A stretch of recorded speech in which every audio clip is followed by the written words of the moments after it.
Japan is forcing their rich people to be poor. If you're rich in Japan, don't worry. They found a way to make you poor. I'm kidding. Japan is actually trying and partially succeeding to narrow the gap between the rich and the poor. According to the World Economic Forum, Japan has lower levels of inequality than almost every other developed country. Japan's super rich remains a lot less wealthy than their counterparts in other countries.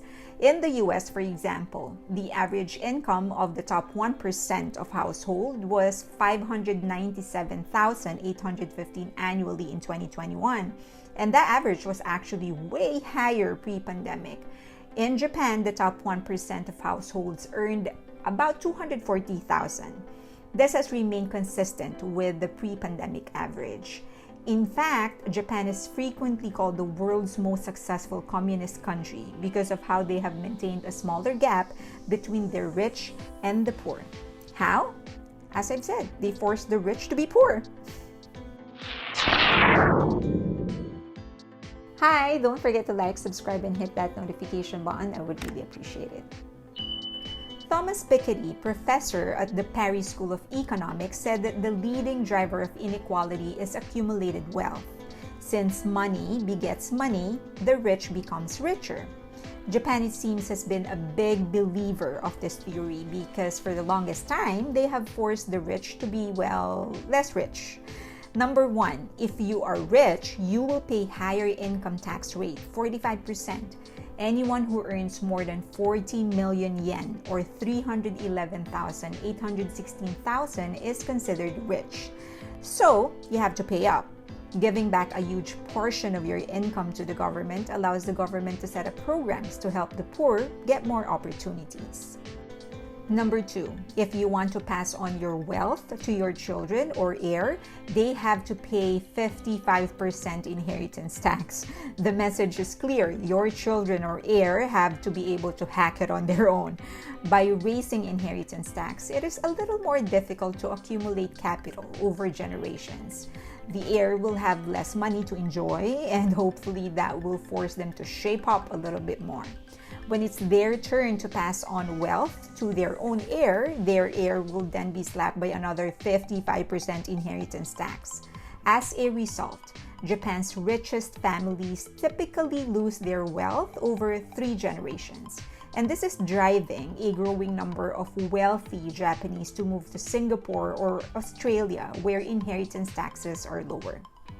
Number 3, Japan pays their CEO less, way less. A study by the Institute for Policy Studies revealed that the wage gap between CEO of companies in the US versus their employees was about 670 to 1 last year, meaning the average CEO received $670 in compensation for every $1 the worker received. According to Stephen Bojel, professor of political science at the University of California, Berkeley, the wage gap between CEOs of companies in Japan versus their employees was about 58 to 1 last year, meaning the average CEO received $58 in compensation for every $1 the worker received. Number 4, hospitals in Japan don't make a profit. The Japanese healthcare insurance system enables all citizens to receive medical services at any given time, and the government provides significant financial assistance to their health insurance system. But what really sets them apart is that Japanese hospitals don't make a profit. Hence, all patients obtain high-quality medical services. According to the Patient Protection Care Act here in the US, patients are supposed to have quality and affordable medical attention in the US. However, this law has not been that effective since most of the private hospitals in the US operate to actually make a profit. Healthcare is a big expense for the poor, well, actually for everybody, and that's a big deterrent to be able to do anything in life. So when Japan guaranteed that everyone will be taken care of, people had one less thing to worry about. So they had more energy to expend in growing their economy and growing their finances. It's not cool to complain in Japan. According to Koike Yuriko, the former governor of Tokyo, Japanese have a deeply ingrained stoicism.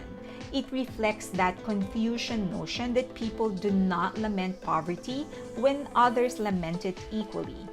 This willingness to accept a situation, however bad, for as long as it affects everyone equally, is what enabled Japan to endure 2 decades of deflation without a public outcry. In other words, poor people may have suffered, but it didn't hit the news because they did not riot, they didn't complain, because it is in their nature to endure the hardship and just work to make things better. Humility is natural. In Japan, it's not cool to display mansions, yachts, and private jets like the rich of other countries. Haruka Nishimatsu, former president and CEO of Japan Airlines, actually attracted international attention a few years ago because of his modest lifestyle. He relied on public transportation, he ate lunch with his employees in their company's cafeteria. This has greatly de-glamorized wealth and allowed them to keep their focus on their morals and their values and their progress instead of material things. Japan hates illegal drugs. Japan doesn't sentence to death drug users like other Asian countries.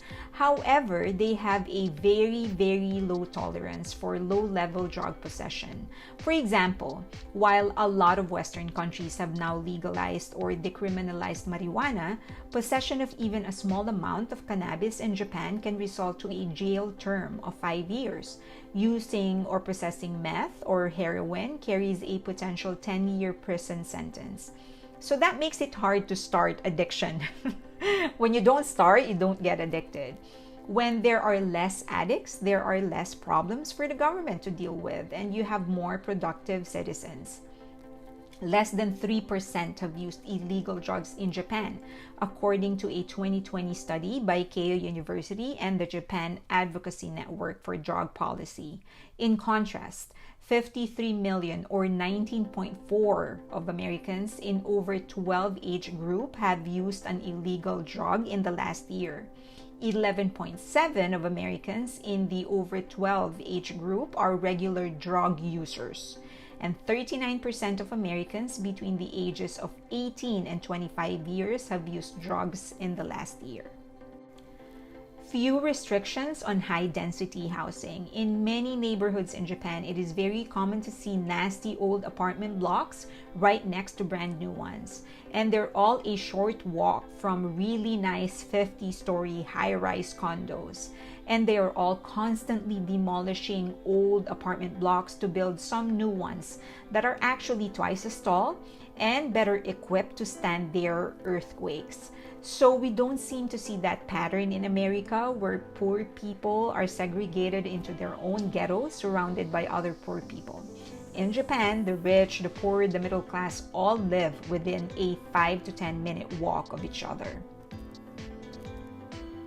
I think one of the benefits of that, of allowing the upper class with the middle class and the lower income class to coexist in one community, is that each class is actually learning from the other. It is true that when you spend time with businessmen, then you learn about business and you develop appreciation for that. If you spend time with doctors, then you're going to learn more about medicine and you'll develop appreciation for that. The same thing is true with spending time with artists. Then you will learn more about art and you will develop your appreciation for that.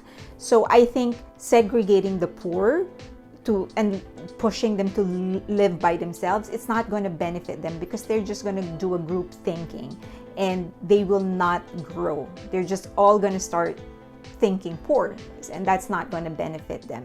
But if you allow them to coexist with other people from other socioeconomic class, then they'll start learning about how they live their life, how they're actually doing it, develop appreciation for that, maybe start dreaming to actually become that. And that benefits themselves, and that's going to benefit the community and, of course, Japan. So I think that's one great benefit of allowing that coexistence.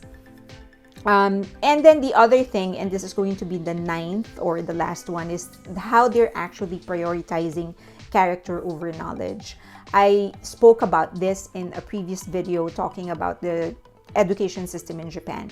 But in Japan, up until the child is actually 10 years old, that child will not actually do exams or whatever. They concentrate on character building. So they reinforce the values, Japanese values of the family. They teach and train them on how to be considerate, how to be efficient, how to be a team player, because they believe that once you have the right character, then everything else is easy for you. And I think that gives everybody a fighting chance. You sort of allow everybody to start at the same level.